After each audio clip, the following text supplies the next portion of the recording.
Akivilla here.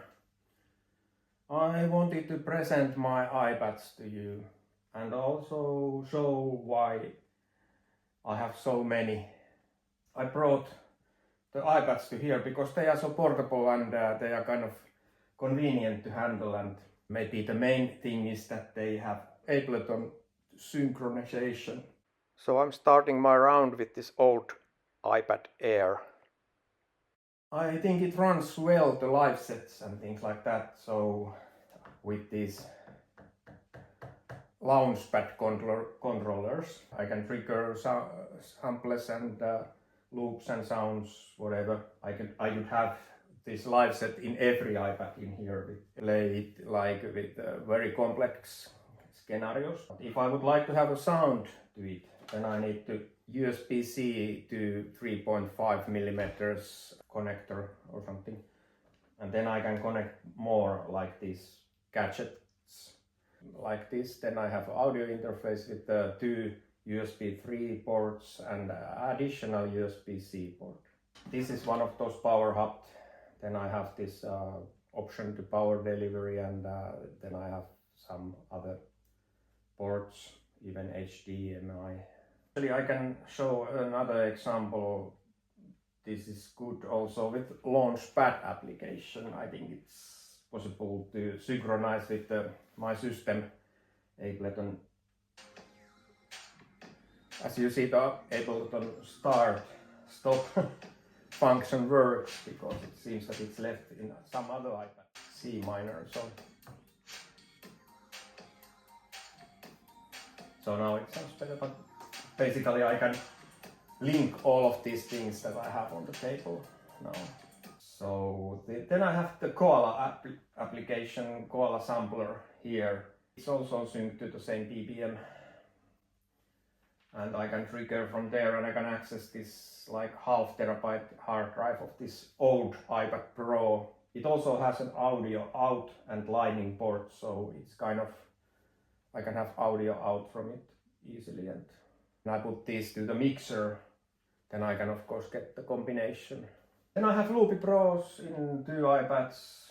This is my main iPad where I develop my Loopy Pro templates. It has lots of pages, and this is iPad Pro 11-inch and 16 gigs of RAM and 1 terabyte hard drive, so it's quite nice to work on this. So that's why the template is so massive. But of course I can do different versions of it and shrink it. And I actually connect with the Korg MicroKEY Air and Bluetooth connection, so it's quite convenient and the response time is quite good. I don't feel that there is any remarkable latency. I don't know if you see it in the video, but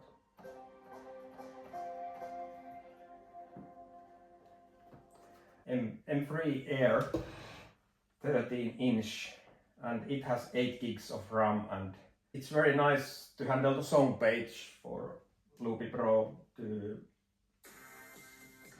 trigger things there. So it's a good in combination to all of this. When I use mixer, I can record all of these to this song page and then do whatever I want. I'm working on the template so that I will have only the needed for the presentation layer. Presentation layer in this, like instrument pages, song page on this big one to manage all the content. So I already have some songs, maybe they are more like I have been practicing the system, so they are not worth mentioning. There will be ones, believe me. iPad More, this Air M1, like 8 gigs and cube bases, and template in it where I can layer 31 AUV instruments. Come later to those instruments what I have and what I recommend. But I like the cube bases for the presentation layer. I'm not so much liking on the editing in here, and anyway I'm always have been bouncing to audio, those MIDI tracks. So of course I could have Loopy Pro on every iPad, but I like to have some flexibility and use different tools and connections here if I would like to use, but I think I can do this the same way in Loopy, but still it's good to keep this AUM kind of creating different combinations with like a mixer way. The best keyboard I think in the iPad world is this Arturia Keystep. It has even aftertouch and the feel is so good. Or at least for my fingers. It's an additional benefit is that you can power it with this with hub, and then you can have normal MIDI connection to another gear. I have two of these, black and white one. I have so many iPads. Of course I have PC and Mac and applications, DAWs, lots of things, but I think this is so hands-on. Think about all the possibilities in here.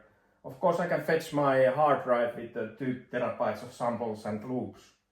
If this is not enough, if you look the effect page, for example in here, 10 buses for effects, and all of them have like from 1 to 4 effects, and I can adjust the sends here and touch the screen with the X, Y effects, which I can define how I want with any parameters and things like that. And then I can record to a clip. So anything coming from any place in here I can record there to be an audio clip, which then I can use in the scheme page, which I can then play as an instrument, because these are like immediate triggers and program fade-ins, fade-outs to the schemes, adjust volumes, panning, muting, and record all the results to the song remix clip. So everything I do there, it's huge. Reverse the playback, use the mastering effects to the playback. But I will come back to that later, this application world. But as you see, this is a huge setup. In the next video I will present either more gear, or option is that I will present these applications what I have and I'm using. Thank you.